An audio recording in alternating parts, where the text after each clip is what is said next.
नमस्कार मित्रों, स्वागत है आप सभी का हमारे इस चैनल में। इस वीडियो में हम सभी लोग टीजीटी और पीजीटी चित्रकला की तैयारी के लिए विस्तृत रूप से अध्ययन करना प्रारंभ कर रहे हैं। आपको पता होगा कि कुछ ही समय के बाद आगामी टीजीटी और पीजीटी की भर्ती पुनः देखने को मिलेगी और ये भर्ती शायद काफ़ी बड़ी भर्ती होगी। तो उसको ध्यान में रखकर जो भी हम लोग अध्ययन करेंगे, विस्तृत रूप से अध्ययन करेंगे।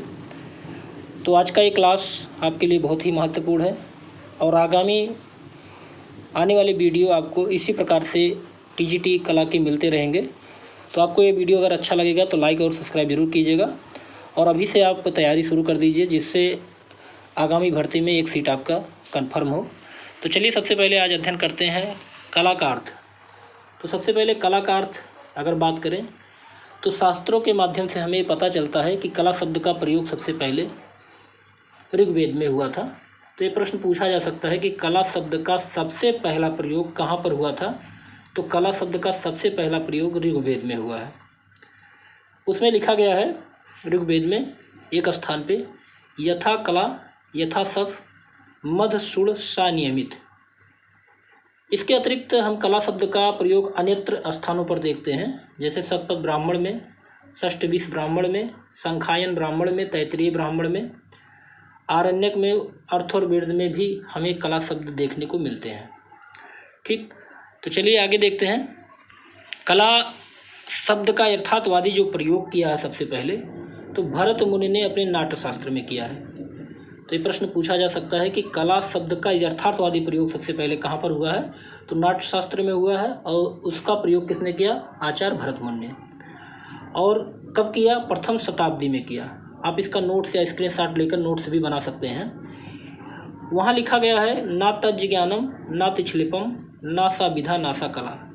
इसका अर्थ होता है ऐसा कोई ज्ञान नहीं, कोई शिल्प नहीं, कोई विद्या नहीं जो कला ना हो। तो ये वर्णन नाट्यशास्त्र में दिया गया है, ना तज्ज ज्ञानम ना तिछलिपम ना सा विधा ना सा कला। चलिए आगे देखते हैं। कला शब्द संस्कृत भाषा का शब्द है। ये प्रश्न कई बार पूछे गए हैं कि कला शब्द किस भाषा का शब्द है।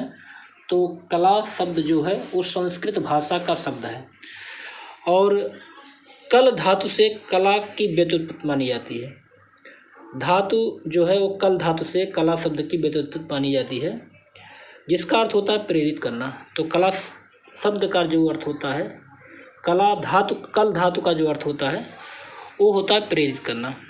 ठीक, और कुछ विद्वान इसकी उत्पत्ति जो है कण धातु से मानते हैं, जिसका अर्थ होता है प्रसन्न करना या मस्त करना इत्यादि। कुछ विद्वान ने कम माने होता है आनंद या सुख से संबंधित मानकर इसका अर्थ आनंद के रूप में लेते हैं। तो कला का अर्थ हमने समझ लिया। अब आगे आते हैं। संस्कृत भाषा में कला शब्द का प्रयोग अनेक रूपों में किया गया है। संस्कृत भाषा में कला शब्द का जो प्रयोग है वो अनेक रूपों में किया गया है, जिसका व्यवहारिक अर्थ होता है किसी भी कार्य को कुशलतापूर्वक या निपुणता से संपन्न करना ही कला कहलाता है। अच्छा, एक प्रश्न देखिए, आप इसको जरूर ध्यान से सुनिएगा। आर्ट शब्द का प्रयोग 13वीं शताब्दी के प्रथम चरण में हुआ है।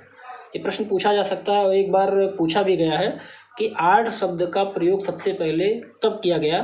तो 13वीं शताब्दी के प्रथम चरण में हुआ, जिसका मूल धातु अर धातु से लिया गया है।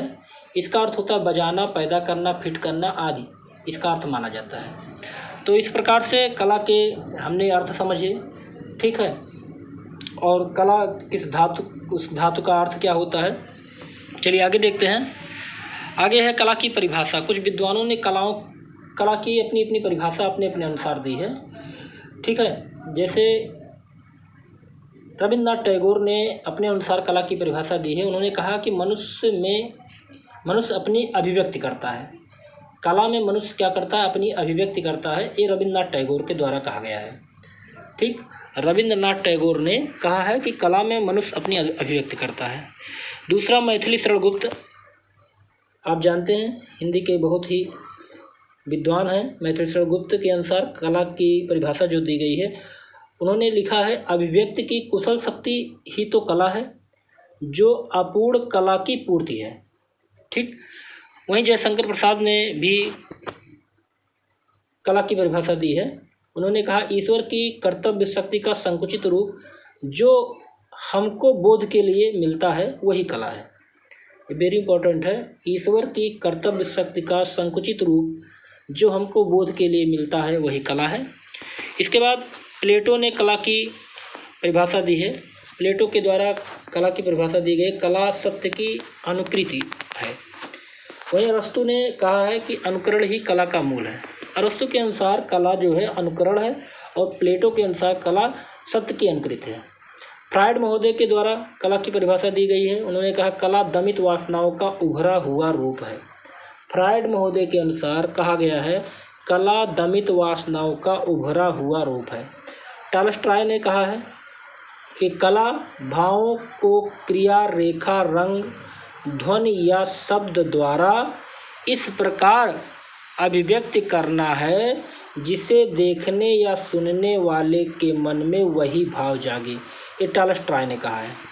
क्रोचे महोदय ने कला की परिभाषा दी है और क्रोचे के अनुसार कहा गया है कि हर एक महान कला ईश्वरीय कृति के प्रति मानव आह्लाद की अभिव्यक्ति है। ये क्रोचे महोदय ने दिया।